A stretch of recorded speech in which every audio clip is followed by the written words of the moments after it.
자, 이 두 번째 사직서를 낸 김호수 검찰총장 역시도 이번 검수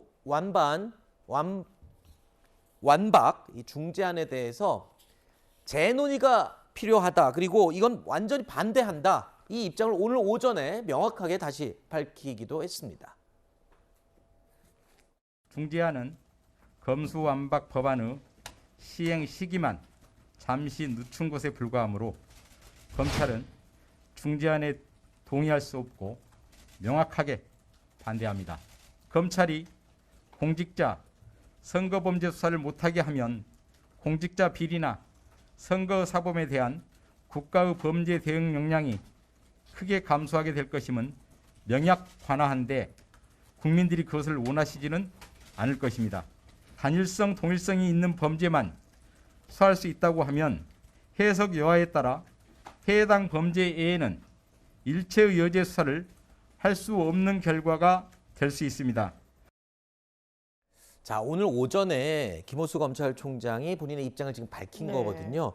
이 부분도 아마 어제 국민의힘 내부에서 이거는 재검토를 해야 된다라고 의견을 모을 수 있었던 그 배경이 됐던 이유들이 여기 지금 다 포함이 되어 있는 것 같습니다. 그런 것 같습니다. 그러면서 앞부분에 아까 뭐 선거 관련이라든가 뭐 주요 범죄 수사 뭐 이건 여러 번 나왔던 얘기니까요. 이 부분이 지금 또 눈에 띕니다. 단일성과 동일성을 언급한 부분인데 지금 이 부분이 이래요. 예를 들어서 경찰이 절도범을 검거해서 수사를 하다 보니까 알고 보니 뭐 추가로 살인죄가 드러났단 말입니다. 그런데도 이 단일성과 동일성 부분 때문에 그 여죄에 대해서 수사를 못하게 되는 그런 내용이 지금 이번 법안에 포함이 됐다는 거 아닙니까? 이렇게 되면 지금 국민들이 큰 손해를 보게 되고 또 재심 전문 변호인가로 국민들의 많은 이 존경을 받고 있는 박준영 변호사도 이 부분을 지금 지적하고 있다면서요. 저는 대단히 좀 논리적으로 보이지만 굉장히 이론적으로 아주 특이한 케이스를 전제하고 이런 문제 제기를 하는 부분이 분명히 있다라고 생각이 듭니다. 왜냐하면 동일성과 단일성 범주 안에서 이 수사 지휘를 할 수 있게 했다는 그 조정 문구가 들어간 기본적인 취지는 이른바 별건 수사에 대해서 검찰이 수사했던 그런 나쁜 관행을 좀 저지해보자라는 안전책으로 들어간 거지.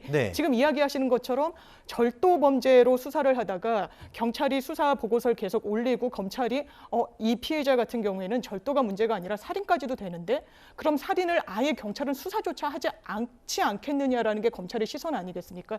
일반적으로 한 피해자가 다른 범죄, 그것도 이런 중차대한 범죄를 저지른 걸 인지했는데 경찰이 그거는 뭐 단일성, 동일성의 범주 안에 있지 않기 때문에 검찰로부터 수사지를 받지 않아서 수사조차 안 한다. 이건 경찰이란 조직을 굉장히 폄훼한다고 저는 생각을 하고요. 별건 수사를 저지하는 이유는 검찰이 압수수색 영장 등도 따로 발부받지 않고 피해자로 전환시켜서는 계속 이 A라는 수사가 좌절되면 B로, B에서 C로 갔던 그런 수사 관행을 갖고 있었기 때문에 원론적으로 들어간 겁니다. 이런 굉장히 좀 특이한 케이스를 갖고 경찰의 수사력을 굉장히 낮게 보는 검찰의 논리는 좀 국민적인 설득력은 많이 못 갖고 있다라고 저는 생각합니다. 뭐 독특하고 극단적인 예는 예니까요. 그 그럴 부분에 때는 대해서 경찰이 수사를 할 겁니다. 당연하게도. 네, 저도 짧게만 말씀드리겠습니다. 이런 케이스가 많지는 않을지도 모르겠습니다. 장 변호사님 말씀대로. 그렇지만 예컨대 우리 뭐 몇 건 우리 다뤘던 사건들이 있지 않습니까? 경찰에서는 예를 들면 살인죄까지는 입건하지 않고 뭐 보험 사기 정도로만 해서 왔었는데 검찰에서 알고 보니까 이거 살인죄가 문제될 수 있겠다라고 해서 추가 수사를 진행해서 살인죄를 밝혀내고 이런 사례들이 적지 않습니다. 왜냐하면은 검찰에서 다시 한번 보는 상황에서 여러 가지 추가 범죄들을 밝혀내는 경우가 실무상 뭐 그렇게 드문 일이라고 보기도 좀 어렵고요. 또 한 가지는 이런 경우들도 있습니다.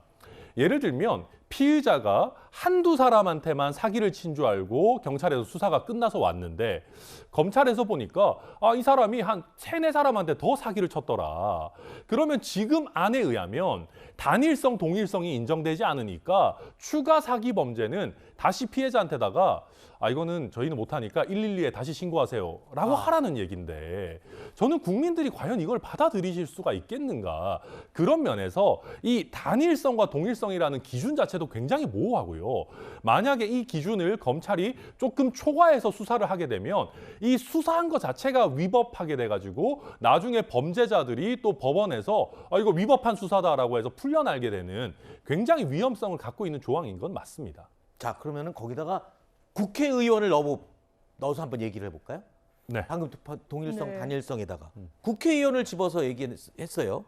한 혐의를 가지고 조사를 하다가 네. 하다 보니까 특별히 더 중해 보이는 혐의가 나왔단 말입니다.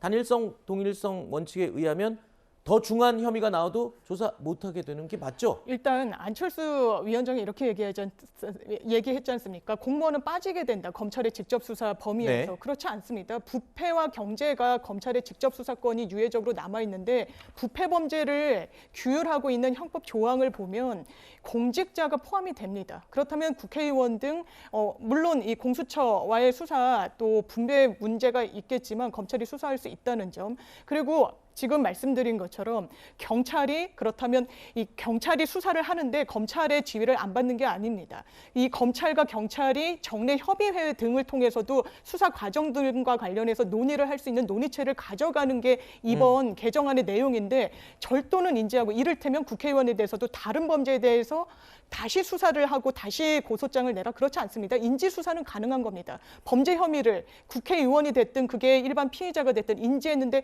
경찰은 묵히고 검찰은 수사할 것이다라는 그 전제 자체가 굉장히 검찰 편의적이라는 말씀 드리는 겁니다. 알겠습니다.